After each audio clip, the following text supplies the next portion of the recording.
Welcome back. My name's Levi from the Isle Revelations. Some of you may know me as Paper Planes on Discord, and I got something really exciting I want to talk to you about today. So, as you know, some of you may not, I'm actually building a pirate survival game, and one of the most important parts is water. What kind of water, where can I get it, and what's the best one? Well, I've tried them all, and I have to say they all have their positives and they all have their negatives. But I have one that shines out, especially for what I'm doing. And we're going to go ahead and take a look at it. What water system is that, you ask? Well, of course, it's Oceanology. Oceanology 5.1.6 to be exact. The newest one that just came out is amazing. I'm just going to leave it there. So whenever you first open it up, you're going to create a map like this. And then you can add in your plugin, turn your plugins on your plugin folder. We'll go through all that in the next video. And then some really amazing things are going to happen. So first, you're going to want to know, well, where is it? I don't know where my plugin is. And if you bring up your content drawer, and we'll just go ahead and dock this really quick. Let's go all the way up here. Close this out. So you may not see this engine folder. And if you don't, you can go into your settings here, and then go down to show plugins and show engine content. So if I take out the content, you won't see that the engine's there. If I put it back in, then we have our engine. We can open that up, and then we have our plugins. We go into plugins, and we'll go ahead and scale down to Oceanology, wherever that may be in this long list. Where'd you go? There it is, Oceanology 5 right there. Awesome. And from here, we'll go ahead and just play around with a couple of these maps so that we can see exactly what kind of features there are. On the next video, I'd actually like to set up a quick level real quick, put some stuff in there, set the RVTs up so that the ocean works, because this ocean now works on RVTs. RVTs control everything, all of the masking, everything like that. So first thing we're gonna do is go ahead and open up the demonstration, go into the scaler here. And all these are just different scales for the ocean, so you can take a look at different height setups for the waves. And you can actually take the parameters out of there if you want to use them. You can just copy them down and then write them into your ocean system. So if we start on the first one, we'll notice that we have a very simple, basic, let me get rid of this content drawer. So we have a little basic, simple setup here for a really quiet, serene looking ocean. Very nice, amazing looking. It looks so good. Amazing. Blows me away every time I see it. And let's go ahead and jump back again. Don't know why I lost the plugins folder there. Unreal being Unreal, obviously. Let's find our Oceanology, go back into our content, let's go back into our maps, and if we go back into the scaler again, we can go to number 9 and see what we can get. So these are some of our larger waves. Actually, I screwed everything up on the other video that I did here of this and reset everything. So these were actually 16, and we'll do the overall length was 1.4. Whoops, that's supposed to be 1.4. And we'll put our amplitude up to 3. And we'll put our choppiness down to 1. And we might spread it out just a little further, about like that. And you can see how dynamic it is just by spreading your lengths out and your sizes. You can get really big swells that are slow rolling. Pull your length back down to about 2 and get some pretty heavy seas. We can go crazy with the amplitude and get really big waves, and maybe spread it out just a little bit more. And of course, if it's going too slow for you, you can pull up your speed a little bit and have them rolling in a little faster. You can even go crazy with them if you want. And you can make them go slower however you want. You can also change the wave direction to whatever direction that you want. And you will also notice, if we look back here in the background, we have a little bit of, so I am running this in DLSS and a few other code that had to be done in the INI files, which I'll go through on the next video. But you do see a few things back here, and this is actually from, if we go into the project settings and we open up our rendering, we can see that we are set on the this one was the right one. All right, this is our global. So this is what it would look like on the global. And we can bring it back down to the screen space beta, which is what I use. You'll see it smooths it out a lot more. We have a little bit of breaking back here. That's just because the settings that I have here kind of breaks it a little bit. When you bring down some of the amplitude, you can get to a point where it starts breaking things a little. Let's get our speed back down again. And the length is fine. Get that set. Perfect. And we're just I'm gonna put everything on screen space because I do really large maps, and Lumen is beautiful, but it is very heavy for the size of maps I'm doing with the amount of foliage I have. And the virtual shadow maps I don't use very often either. I'll throw that down on shadow maps as well, and I usually get about 10-15 frames back from that. Sometimes a little more. So if I do actually show my frame rate, so we're running this, you're going to see a little bit less whenever I start doing the landscape area of this. And the only reason that is because I'm actually recording high quality video while I'm playing this, and I'm recording on Pro Tools at the same time. And Pro Tools is, yeah, it's a hog. That one takes a lot of processing power, especially for all of the, most of my recording gear is analog, but I do have some plugins I'm running as well. So those all take. So after that, let's go ahead and take a look at a couple of the other functions, get out of the waves. Let's go back in and we'll look at the, no, it's not in the custom. We're going to do the effects real quick. And we have something that I think's amazing. Let's not save that. And we have the volumetric God rays, which are just the icing on the cake. And we also have these amazing bubbles, which you can change. If they're a little too heavy, you can make less of them. You can make more of them if you want. But it just definitely adds to the realism for the underwater. And not only that, there's actually a lot of water distortion here, which you really can't see in this one. But once we get to something that actually has a bottom that you can see, you'll see the distortion going in. I remember making my distortion by hand and making a lot of my depth fades by hand, and now you just drop it in, and you guys are so lucky. Oh, I spent so many hours doing that. And now you just drop it in, and your game's, I'm not going to say done, but you have a lot less work to do. Let's go ahead and we have some experimental stuff. We have our physics setups here for checking the swimming map and everything. That's going to be in the full map we're going to look at in a minute anyway, so it won't matter. We also have our quad trees here, so you can set them up to be game ready, rendered map, or simulation. Simulation, rendered. Game ready is game ready. You're going to have a little bit less in the ocean as far as smoothness and everything. It's just a tiny bit, but it's enough that it'll run in a game without just breaking it. Render is your highest one. That's going to be extremely high quality, and simulation is somewhere thus in between. So let's go ahead and, without further ado, let's get back to the open world, and let's open the open world map that's called Horizon. All right, this is Horizon, and I gotta say, for a map for an ocean demo, I have actually played around with maps that you could get online that were for the landscapes that are less than this. You can actually learn quite a few things on how just these parts are put in, some of the nanite stuff. I mean, obviously it's not a full map, but there's a lot to go through here.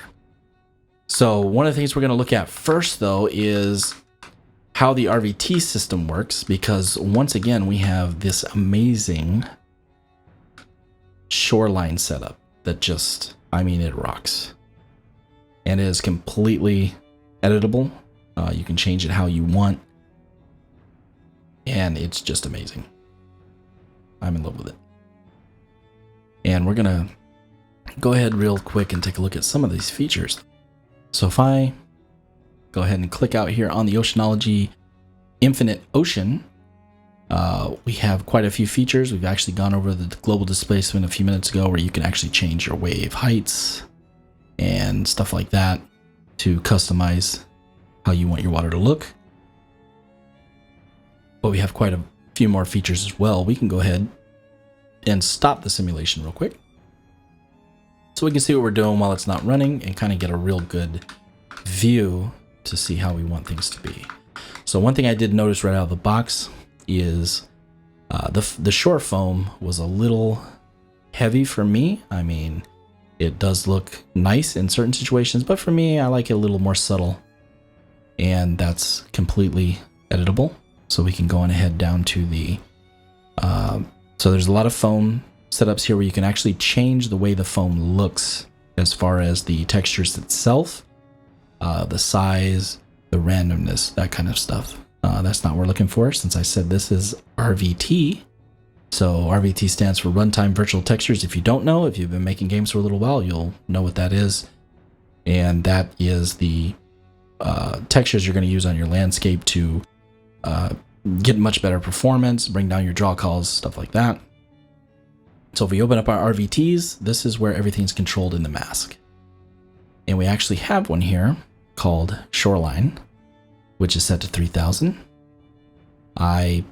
You can bring it down by hand like this. I find that 550 is the best for me on this map to give it a nice shoreline, but not too overpowered. Just about like that. And we can get out of that one. So there are a few other ones. The RVT coastline and the mask, you can control the strength of the mask around the land or whatever is RVT that you want to get a little bit better definition in that, so that it doesn't poke through quite so much in the flatter spots.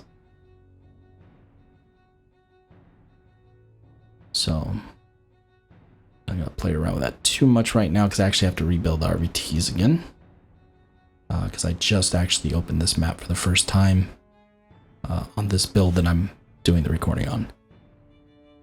So some of the other fun things that we have is the underwater is amazing. Very easy to customize your underwater with so many different effects, especially for just the look of the colors and how it blends together. And here's those underwater distortion effects I was talking about earlier. I mean, I spent hours getting mine built, and now you guys can just drop it in and you're done. I did dumb down the bubbles a little bit just because I like them just to be kind of an ambience, not very overpowering. Yeah, let's take a look. So here's your bubble setup here where you can change your bubble spawn count. You can make it ridiculous if you want. You can even go insane. There you go. Now we're swimming around in a sprite. Sprite pond. 1000 I believe was the original, and I put it down to 60 just to give it a little subtle bubbles here and there. You can actually change your material instance and everything as well if you want. I would actually copy it and then change the copy and then add the copy on here. Don't change the original. Let's take a look at some of the other stuff here. Yes, so we can run these. I'm not going to mess with these right now. These are a little bit more in detail for the mask and everything. So we have our buoyancy. From what I understand, this works for kind of like the depth of the simulation that you want, as far as how much it'll change the way it rocks and rolls, like ships, stuff like that. And we have the ocean time. This is set up for the replication because this is the first one that I know of that actually replicates everything. So the swimming is replicated, buoyancy was replicated, and it works amazing. I would like to show you this. Unfortunately, I'm running so much stuff every time I put on server and 2 clients, it crashes because Pro Tools is a hog. I love it, but it's a hog. And you have your shoreline wetness set up here. You can change a lot of parameters on the shoreline wetness, color, how shiny it is, everything. All right there. And we got a couple debugs here. Let's close our RVTs real quick. And once again, we can go back into our quad tree. This will actually change the quality of the water. And I mean, you have to get in there and really pixel peep to tell the difference between the rendered and the game ready. But there is some things under the hood that make the game ready run, you know, good for running it for a game. And the simulation, the render is the highest one. That definitely will bring you down a little bit on the frame rate. So not for a game. So you can see right here, 50 FPS, game ready, 78. So definitely a little difference there. You can actually do some custom quad tree stuff here. I don't really mess with that too much because I always end up breaking it when I do that. Typical game dev type thing. And you have all your underwater settings we already went through. So right now we're just going to jump in real quick. I'm going to take a look at the buoyancy real quick on this ship just to show how it's working. And we'll just drop in, play from here. And you can see how rocks, whoops, I'm actually playing multiple. I don't want to do that because I will crash it with Pro Tools running. Let me bounce out real quick. That works. Let's go back over here. Yeah, I was testing that earlier to see if I could get it running with all the programs I'm running, and I just can't do it. Let's go change this back to here, play standalone.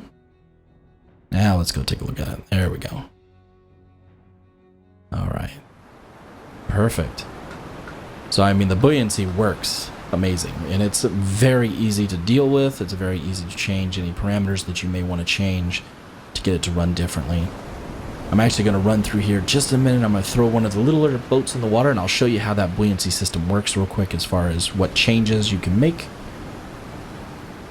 and show you what the buoyancy system looks like. And then we'll go through the swimming real quick, because I have a few changes I actually make in the swimming that just, for me, it just makes it more to the style of swimming that I use for the game. You can do it however you want, but I'll give you a couple things that I like to do. So let's go ahead and drop out of here, and we're going to go in, and I'll show you where this is. Open this up. We're going to go to Oceanology 5. We'll go into Design, Ocean, and then Blueprints, Prefabs. We're going to do the fishing boat, Prefabs, and we'll do the box collision. And we'll go ahead and bring him up so we can see him. And let's take a look at what we got here. So if we go ahead and simulate this, then you can see the points for the buoyancy simulation, or the buoys as they're called. And right now you can see how the boat is kind of sunk under a little bit. We're going to go ahead and take care of that and show you how to change those real fast. Not hard at all. Go ahead and hop out. We're going to actually open the BP. I just find it easier to do it in the BP than trying to find it all through the stack. And we're going to go to Ocean Buoyancy, and here we have all of our pontoons, which is going to control everything, but we have a lot of other features here for your buoyancy also, and your updates and fluid density and stuff will make a lot of difference depending on what kind of look that you want, something more stylized, stuff like that. So you notice we had 5 pontoons or spheres, and each sphere is set in a different location. And if we go ahead and we reset it again, you'll notice that we have one of those spheres right here in the front. So this is on the 0 axis. This is 0 on Y, which is the one we're going to be messing with the most. We're going to change the Z, and we're going to change the Y scales on all of these so that we can get this floating where we want it to float. Perfect. So if we go back here, so if we open this up, you can see we have X, Y, and Z. This is the one that's in the very front of the boat. You can see that on our X, we have 0. So it's not neither on the X or either direction. And then the other ones we have 50, negative 50, 50, negative 50, but they are different on on the Y as well. So what we're going to do for the depth to get it higher in the water is we'll just go ahead and put all these to -30, which is a number that I found works well, but I mean, you can play with it however you want. Whoops. I went and messed it up. And we'll copy that and we'll do that on all of them, because this one we want these to be the same. And another thing that I found, so if we go ahead and play it real quick, now you'll notice that the boat will be higher in the water. And you know what? Let me check something real quick. Yeah, okay, cool. So let's grab this again. So you'll notice that it'll be higher in the water. And what I've found is that this is great and all, but the 4 buoys here are a little bit too close together. And what tends to happen sometimes is the boat will actually get on a heavy wave or a bigger wave and it'll flip over. So the way I like to fix that is I actually like to spread these out a little bit. So we'll notice that these are actually on x-axis, so they do have some x-axis instead of the 0. Here it goes. It almost flipped over. There you go. That's what I'm talking about. So if we go ahead and drop this, we can grab each one of those. So we notice that we have the x-axis here is 0, and this one we're just going to add 100 to it. So we're going to do 150. Whoops. Got the microphone in the way. I can't see that. Minus 150. 150. And this one also minus 150. Just like that, we'll go ahead and compile it. And now when we play, you'll notice that the spheres are spread out a little further. And this will help a lot with the rolling over issue. And we can actually bring them up a little as well. I'd probably bring them up to about 45 instead of 30 as they are right now. There is a way to mask the inside of the boat out, but this is new for me as well. I'm just starting with the 5.1.6. The 5.1.6, and I haven't quite got that far yet, but as soon as I figure it out, I'm definitely going to let you guys know. But this is just kind of like a quick overview of the buoyancy system and the things that you can change in it. So now we're going to actually take a look at something else that's quite interesting and a lot of fun to play with. And at first, we're going to do it stock. So this should be how you get it whenever you when you get the program. You'll notice that when we swim, so right now I'm swimming forward, but if I let go, he's going to continue swimming forward for a little bit. And if I go up and down, he kind of keeps going in that direction as well for a little bit. And the reason for that is the friction in the water. So this is fine for some games. For the swimming style that I have, I change it a little bit, and I'll show you how to do that real quick. Only take a minute. So we're actually going to find the water volume here. You can click on it here, or you can go in the stack and go to the ocean water volume physics volume. And then we have the terminal velocity we don't mess with. Priority is fine, but the fluid friction here is 0.3. So if we actually bump that up, the number I generally use is just bump it up to 5. And that will actually give a little friction to whatever's moving forward in the water so that it comes to a stop a little bit quicker, so that it's not like skating around. So now if we swim and I let go, he's gonna stop like that. And if I go down, he'll stop. If I go up, he'll stop. And you'll also notice that even through the waves, he's staying relatively where he should be in the waves. So he's not going too high sometimes, too low sometimes. That's one thing you see, and that's one thing I have a lot in my game that I'm working on, is keeping the character so that he's actually following the normals of the waves, and he's not floating sometimes and sometimes too deep under the water, depending on how quick the waves are. This is pretty much all done for you. It's ready to go. You can see that he's actually going up and down and following those normals. It's pretty amazing. And just in case, here's a little bonus for you real quick before I go. If for any happen chance you open your Oceanology, and this did happen in mine, so if you go into your character and you go in your blueprints Let me go ahead and open him up. We'll get rid of this boat. So this right here will be like that. And then we'll play the game. And this was probably just a little oversight when they brought it out. You'll notice that the naming is backwards. And it was like this for me when I downloaded it.